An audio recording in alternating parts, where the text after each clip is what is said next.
Hi everyone, my name is Anita Ladhani. I'm a licensed clinical social worker and an energy practitioner. And today I want to talk to you about Viktor Frankl, this visionary psychologist, I believe he was, who survived the Holocaust as a young boy. And he actually lost his entire family, his brothers, his parents, his sister actually it was, and to the gas chambers. And he survived, and he wrote the book, Man's Search for Meaning. If you haven't read the book, I highly recommend you read it. And in that, he talks about one phrase. He talks about many amazing things, but the one phrase that I really, absolutely, have adapted, which is, he who has a why to live for can bear almost any how. And it's a theme that is so important in my life and in all the work that I do. And so basically what that is, it's called logotherapy, but let's understand what that means and how that translates for our life. So he who has a why to live for can bear almost any how. So basically, what is that why? He or she, the why is the purpose, the vision of your life. So Viktor Frankl says that if someone has a vision or a purpose for their life, then they can bear any how. That means they can bear whatever life brings them, they can bear that. The last 2 weekends, I've been blessed to go to this amazing local Miami church called VU Church. And Pastor Rich Wilkerson Jr. is just this phenomenal speaker and basically an inspirational, he's a pastor, but to me, he's an inspirational leader.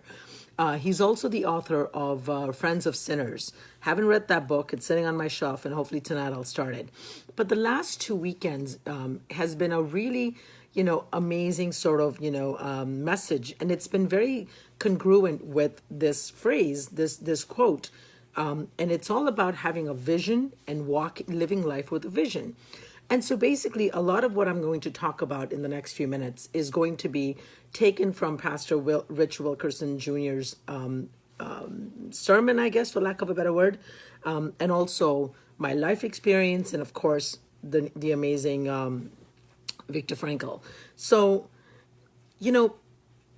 when you have a vision for your life, your vision gives your pain a purpose. It gives your life a meaning. It drives you to wake up every morning and show up and do whatever you need to do to make that vision a reality.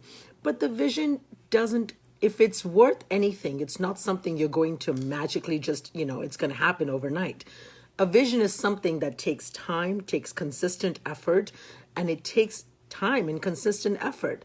And so a vision basically helps what the Rich Wilkerson Jr. said that, a vision it's like guardrails. It keeps you focused in the direction that you should and want to be going in to accomplish that vision that you have for your life. So, direction, he says, is more important than speed. And he says, you can always run there and get there faster. But what if where you're going is not the right place that you want to go to, or not the place that you're supposed to go to? So it's that phrase, is it the rabbit or the turtle, the tortoise, right? It's the rabbit who ran and took a break. And of course, it's a slightly different metaphor. But the tortoise takes its time, slow and steady, and he gets there in the end. He wins the race while the rabbit actually got distracted, while he was speeding and running. So it's not speed that's important, it's direction. And where does direction come from? Direction comes from having a vision for your life. Now, when we start to move towards, our vision, and when we start to do things that are in line with our vision, which hopefully is our values and our beliefs as well, problems will come up, given. And so what a lot of people tend to do when problems come up is that they start retreating from the vision. They start going back to what was comfortable, even if that was unhealthy. And that is, so when you think about, let's look at that. Okay. When you're doing well in life and you start to, problems start to occur, what do we tend to do? We tend to find fault in wherever we are. So we'll tend to blame other people. We'll tend to blame the situation. Instead of just mustering the courage and going through, we'll find fault with whatever it is. Now, let's take the example of someone who's in an unhealthy relationship, or someone who's in a battered woman syndrome or abused kids, right? If you give someone who's in an abusive relationship, who's in an unhealthy relationship, not necessarily abusive, but it's all abusive if it's unhealthy, if you give someone an out, an opportunity to do something different and choose a healthier option, 99% of the time they will say no. And that's been our experience working with people. Why is that? Because it's the fear of the unknown. It's the fear of, what will maybe I can't possibly battle or deal with whatever is coming up. And the comfort of the known, even if it's unhealthy, it's the comfort of the known.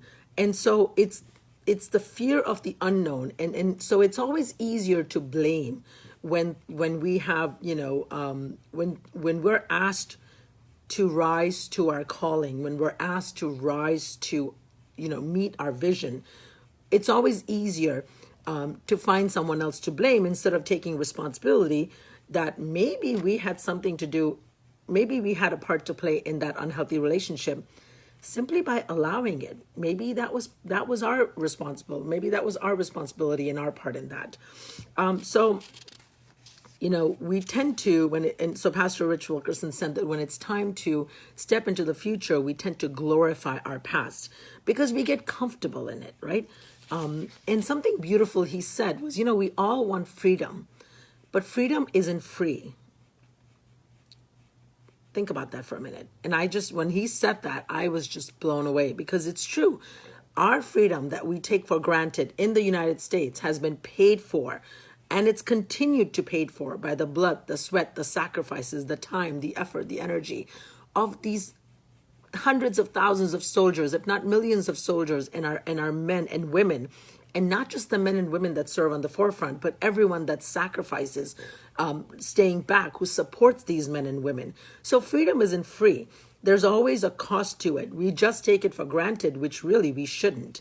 So, if we stand, when you're on the right path, when you're doing the right thing, and walking towards your vision, it's not going to be easy. If it was easy, everyone would be doing it, right?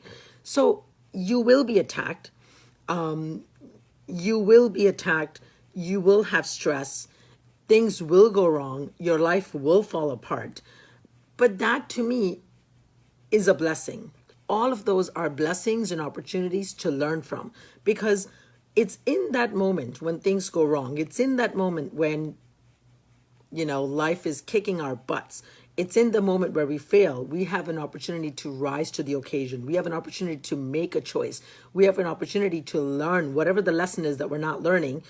And so then we can move past that and move on to the next step. Because that's all life is. If it's not about failure, is not about, it's never about failure. To me, failure is a blessing. Failure is an opportunity to learn. So either you learn the lesson and you move on, or you repeat the lesson in some other form. And so one of the things that, Pastor talked about, Rich Wilkerson talked about, was that, we all keep praying for stress to, God, take away our stress, give us less problems, right? Give us, make our life easier. But he said something that was so cool. He said, stress is not our issue. Our issue is not that, it's stress. The issue is our capacity. Okay, our capacity. So don't ask for stress to be relieved. Ask God to increase your capacity to process and deal with whatever life is throwing at you. So it's also not what we do occasionally, it's what we do consistently. Now, every successful person, Warren Buffett, Bill Gates, whoever you want to pick, is going to tell you that. It's when you have a vision, when you have a purpose, when you have where you see yourself, life is going to get hard. Things are going to get thrown your way. You will get criticized. You will, things will fall apart, because that's what happens. Maybe your vision for your life is not what God wants it to be. Maybe your vision for your life is this much, while God has something amazing planned for you. So trust that maybe in the falling apart of your life, things are actually being cleaned out and redone so that you can shine and live your best life. Maybe your biggest dream is not even something you're capable of dreaming. So trust God and surrender and always live in a state of gratitude. And again, show up and do stuff consistently and not occasionally. And so, something else that I heard today that was really fascinating was that, the theme is stand firm. Stand firm in your beliefs. Stand firm in your faith. Stand firm, because when you stand firm why do you need to stand firm? You need to stand firm because people need you to stand firm, because we are going to be attacked. Look at the times we're living in. So this was an amazing message for me, and everyone that I was there with was literally just moved to tears, and it all resonated. Each of us took from it what it meant for us. So for me, it meant stand firm in my belief that I'm being prepared for something greater. Stand firm in my belief that living this simple, authentic life of gratitude and prayer and reflection and meditation is my truth, and that's God's truth. Stand firm in being loving and kind and compassionate and helpful. And it's okay if people don't understand me. It's okay if people are critical. It's okay if, people not everyone gets me. It's okay, because I need to do this, because that's what I'm told to do. That's what I believe I'm told to do, because people need it. So what I would suggest, what I would humbly offer at this point is that, wherever you are in your life, whether you're just starting off, whether you're married, whether you're getting a divorce, whether you're retired, whether you're having a baby, wherever you are in your life, sit back and take some time to sort of think about, where do you see your life going? Where do you want the next 5, 10, 15, 20 years of your life to be, or 40 years of your life to be? Have a vision, have a purpose. But then sit back and really, for me, I would say, does that vision include God? Because ultimately, guys, we are spiritual beings having a human experience. And, I know I have a lot of different people who watch this. So, to me, God is God. It doesn't matter what name you choose to call him or her by, whether it's Jesus for you or Allah for you, or whether it's, Yahweh, or whether it's Lakshmi or Ganesh, or, what have you, or Buddha. It doesn't matter. Whatever name you choose to call God or God's representatives, irrelevant, as long as you believe in the oneness of God, as long as you worship, as long as you pray, as long as you stand in reverence and you surrender and you walk a life of faith and you walk a life of gratitude and live with purpose, it's good. It's all good. So ultimately, when you're sitting there and trying to plan a vision for your life,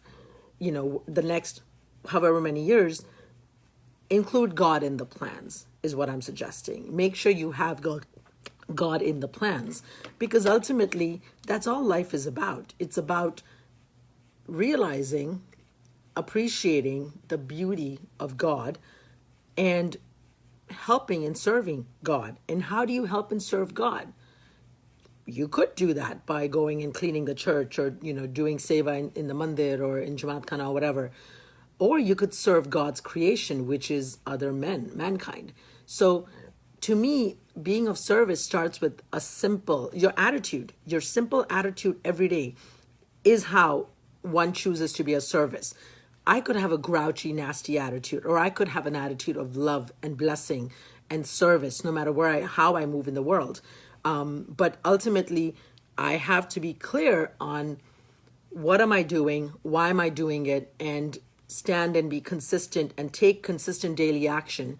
And so the last thought I want to leave you with is that, sometimes, and this is something from today's sermon, which I truly, truly resonate with, is that, a lot of times, we feel that our life is falling apart, and that, we are in this moment of drought, right?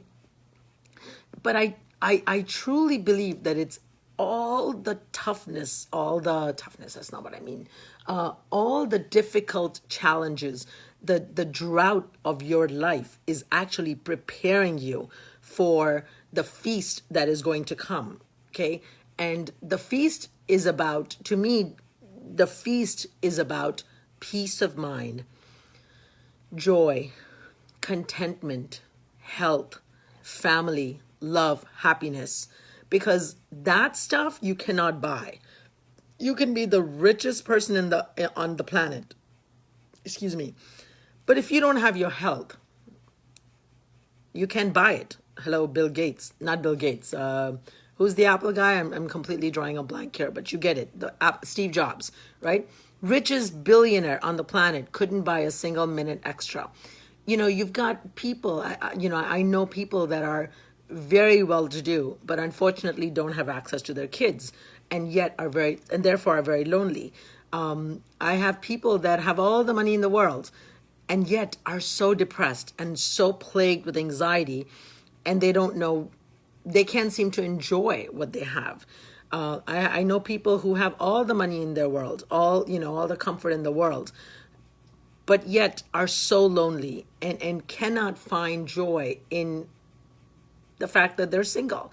I've got single friends who are crying because they're not with someone and not in a relationship. I've got people who are in a relationship, friends who are married or in a relationship, who are crying because they're not happy, and they don't see themselves respected or loved or whatever.